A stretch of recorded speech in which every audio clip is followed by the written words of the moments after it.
Habeas corpus, présenté par les familles, était systématiquement débouté par les juges qui assuraient que la personne recherchée n'était enregistrée ni détenue nulle part. Confusément, ces femmes commencèrent à comprendre que par ces seules démarches, elles n'aboutiraient à rien. Un jour d'avril 1977, l'une d'elles, Azucena Villaflor, leur proposa de se retrouver place de Mai devant le palais du gouvernement. Elle disait que c'était sur cette place historique que les Argentins s'étaient toujours réunis pour protester.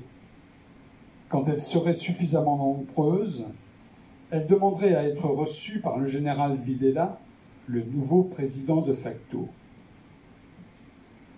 Pour sa courageuse initiative, Azucena est considérée comme à l'origine du mouvement. Le 30 avril 1977, une quinzaine de mères, faisant taire leur peur, se retrouvèrent pour la première fois place de Mai. La semaine suivante, la police leur a interdit de se rassembler sur la place. Elles devaient circuler.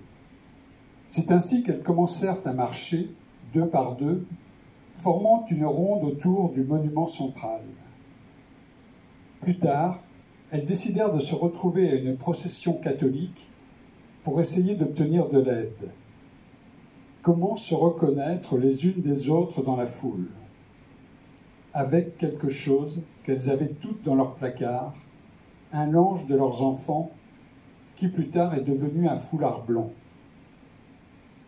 Pourtant, celles qui ont été connues comme les mères de la place de Mai étaient loin de former un groupe, et les différences sociales, politiques, idéologiques entre elles étaient grandes. Elles provenaient de milieux sociaux très divers, certaines de milieux ouvriers ou de classe moyenne, d'autres liées à la bonne société très catholique. Toutes ont frappé à toutes les portes de l'Église pour s'entendre dire qu'il leur fallait maintenant prier beaucoup pour leurs enfants.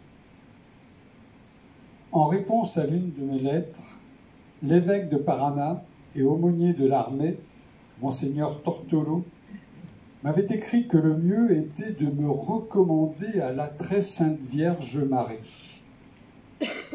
Dans un long texte qui fut publié en mai 1976 dans le journal El Día de Mexico, je lui demandais quelle consolation je pouvais bien attendre de la Vierge. À elle, au moins, on avait remis le corps de son fils.